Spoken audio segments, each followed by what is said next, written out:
Okay, this is the start of a dry run.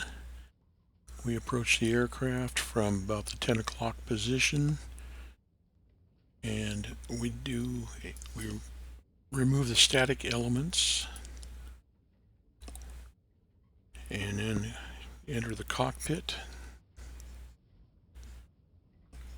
And on the cockpit, oops, and whoops. Get the control yoke out of the way and check the parking brake is on. This is page 4 of the checklist. Entering the cabin. Step 5, parking brake set.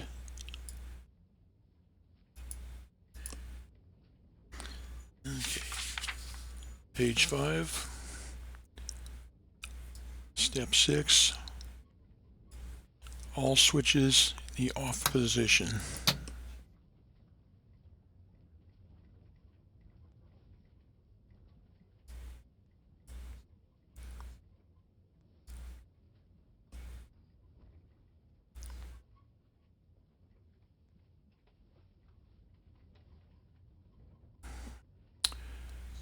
All circuit breakers in. Well, the circuit breakers are non-functional, so we don't get to do that part. Inertial separator T-handle is in its normal position. Standby flap motor switch. Those are in the up position.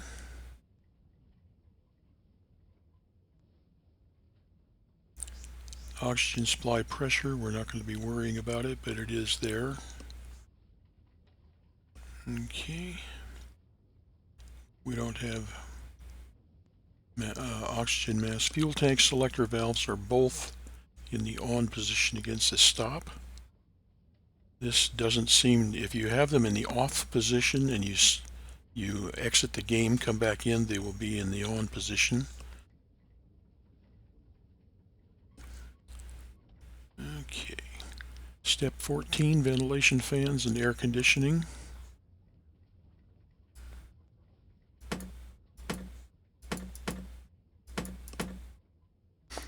Okay. They are all off. The bleed air heat switch is off. Let's go to here. The emergency power lever is in the, let's see, it's called for emergency power lever set. That's where it should be. No, emergency power lever normal, right there. Trim controls are set.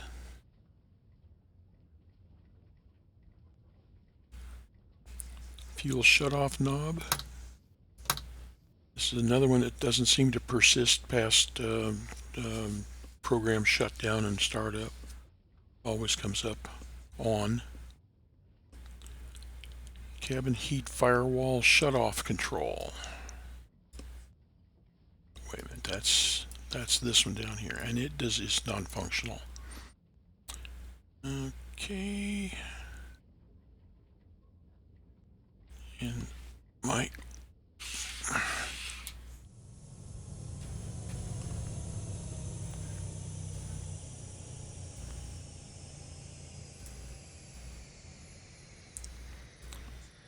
now we're into battery switch on. This is step 20 on page 5. Battery switch on. North Little Rock Muni Information Foxtrot. 1900 Zulu weather. Wind 030 at 9. Note that the COM1 comes on as soon as you turn the battery on. I elect to disable it on the audio panel. I believe that it should not come on until the avionics are turned on, but it would depend on what the actual aircraft is wired to.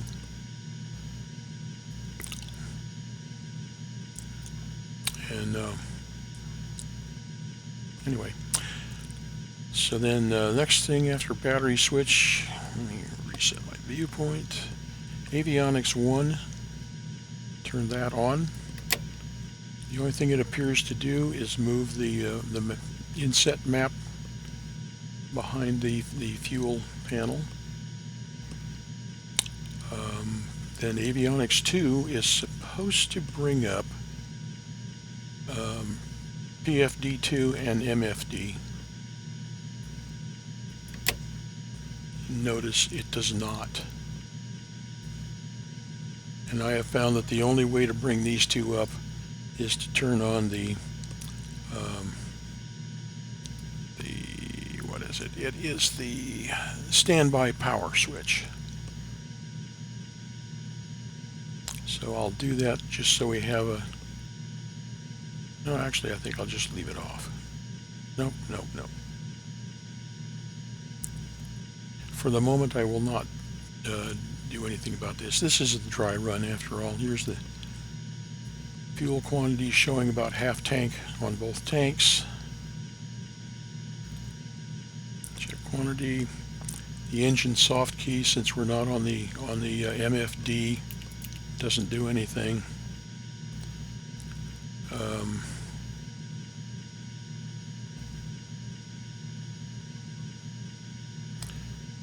Let's go to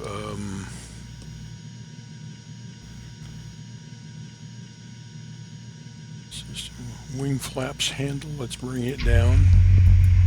Wow, that's loud. Wing flaps handle. Let's go pitot-static and stall heat switches. Pitot-static heat and stall heat.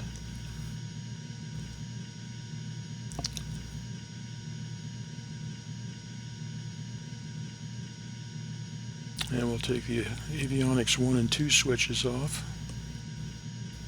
Notice that we can't turn off the Avionics 1 switch unless you turn the number 2 off first. And then the battery switch off. Oh, I'm sorry. Pitot-static and stall heat switches were to be on for 30 seconds. And I believe, yeah, my clock shows it's been about 30 seconds. We're going to turn them off. And now we'll turn the battery off. We can hear the fans winding down. Okay. And from there I go to page 14.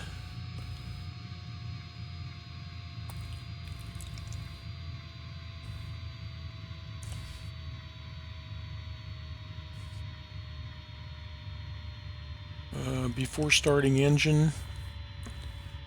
Now we already have checked the parking brake. Everything else is things that don't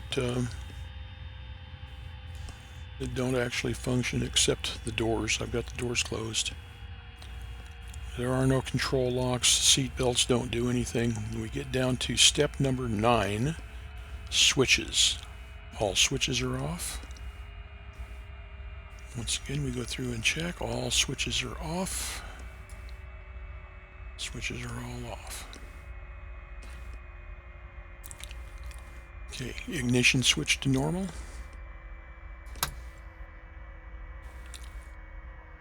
Circuit breakers are in. Well, they don't work, so the fuel tank selectors are both on. Fuel tank selectors are both on. Ventilation fans and air conditioning are off.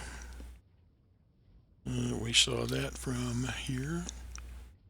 Air conditioning is off. Lead air switch is off.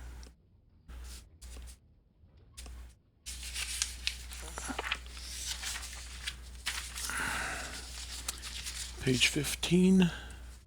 Before starting engine. Step Step 15, cabin heat mixing air control, is, no, that's not it. Where is it? It's down here. And this is a non-functional control. The emergency power lever is still back where it should be. The power lever is at idle.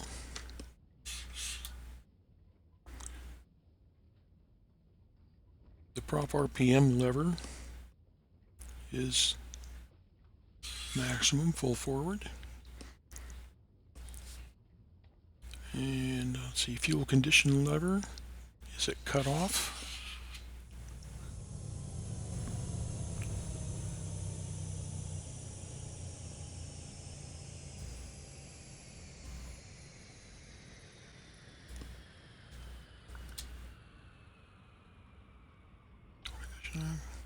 Fuel shutoff knob is in. Okay, back over to battery switch. Battery switch on. Wing flaps handle full up.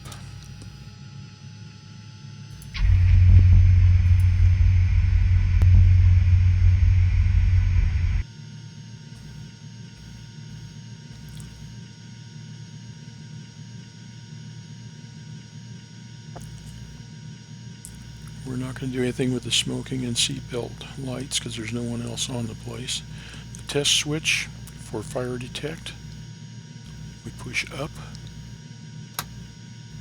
and we note that there is a fire detect alert on the CAS, but this switch does not allow for a push down.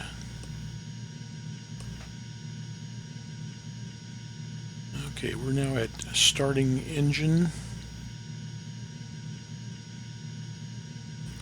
on a battery start. Battery switch is on. Beacon switch on. Avionics 1 switch on. EIS check parameters, verify no red X's. Well, I think that's this. And I don't see any place where there would be red X's, and I don't know how to make red X's just to verify. Okay, then step 5, bus volts, check for 24 volts. It is not 24 volts, it is 23.6.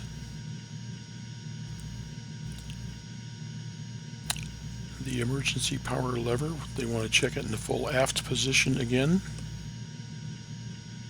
And verify emergency power lever CAS message off. So we'll go back down here. Power lever all the way back. CAS message.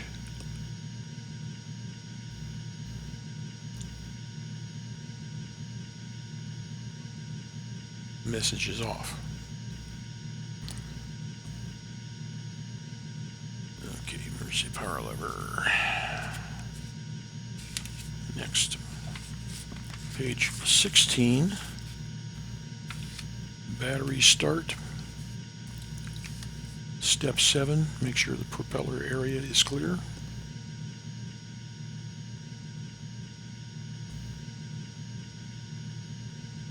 Doors open, I'd holler clear. Fuel boost switch on.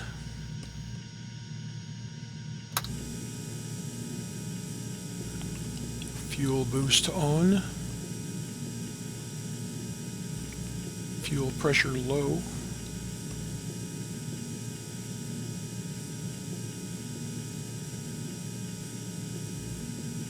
I don't see a fuel pressure low.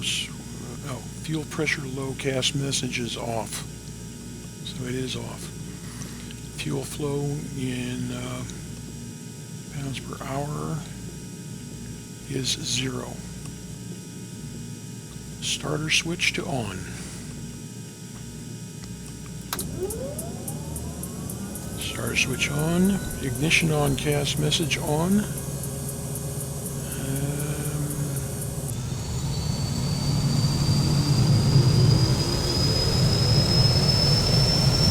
That's interesting.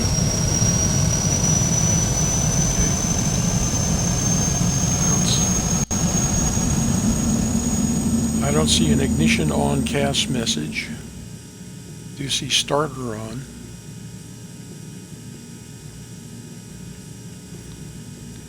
Okay, oil PSI. We've got PSI in the yellow area. We have the NG at 23, minimum is 12. Okay.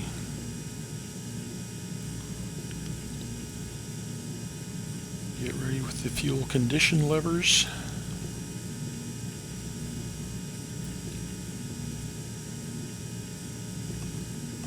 Fuel condition lever to low idle.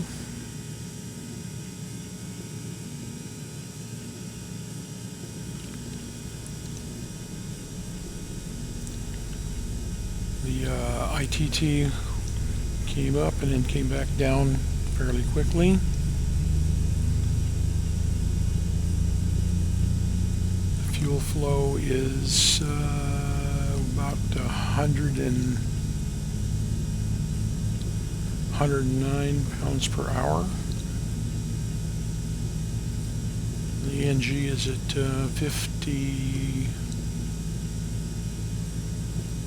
56. It should be at 52 minimum. Now it's time to turn the starter switch off.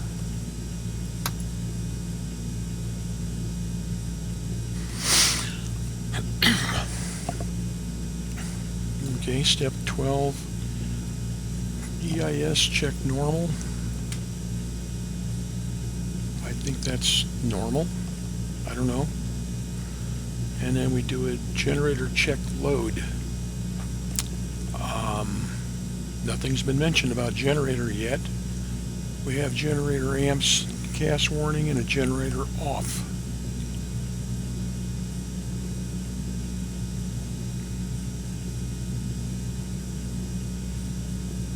Generator off. Okay, so it says verify generator cast message. Generator off.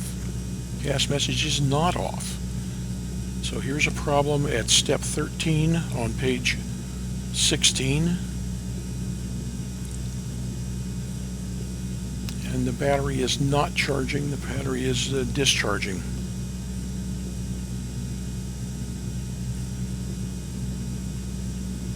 So let's see what happens if we reset the generator. The generator off message is gone now, but it still says generator amps. And we are still not charging the battery.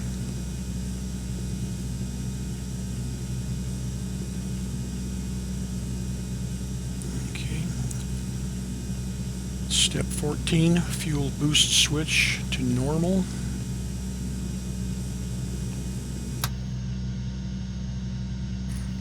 Okay. Avionics 2 switch on. Note that Avionics 2 does not come on. We want the nav lights on now.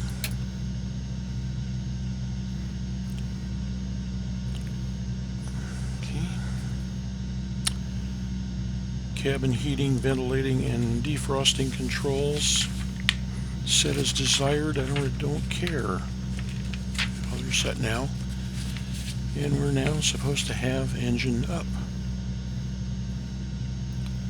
We do have engine up and running. Prop RPM at 822, no torque.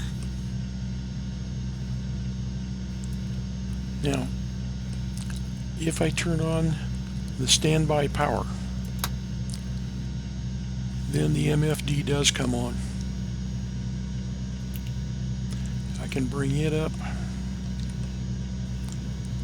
I now have a system, and I can see that the generator amps is 0 Alternator amps 8.1, battery amps, alternator amps minus 8.1, battery amps minus 7.7, bus volts 24. But the generator is not charging.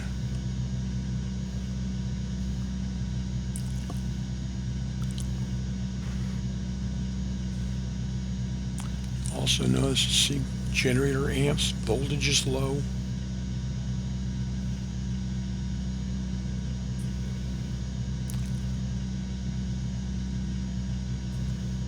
Now stall heat and starter on. Starter says it's still on. Stall heat, it's probably because it's very cold outside. And if I turn the stall heat back on,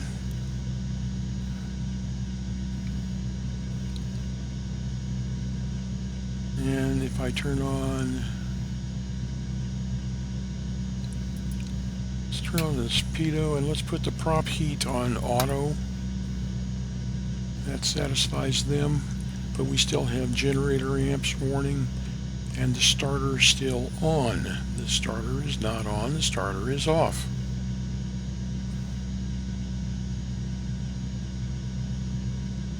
Starter on, starter off. So, starter's still on. If I turn off the standby power at this point, I lose the MFD and PFD2. Come back over here and notice the bus volts is 22.7. This is not what we're supposed to be expecting. So I'm just going to shut it all down.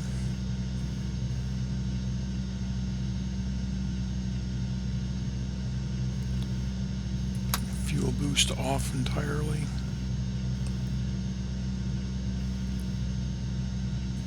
Avionics off.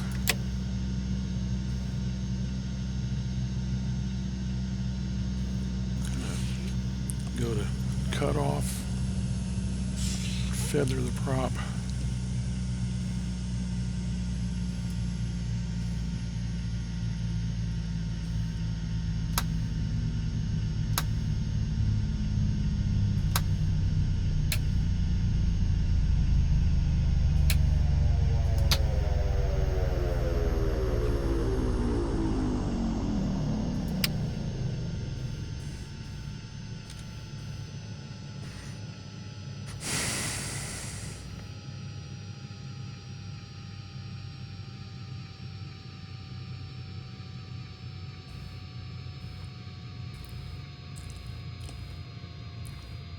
And that concludes our dry run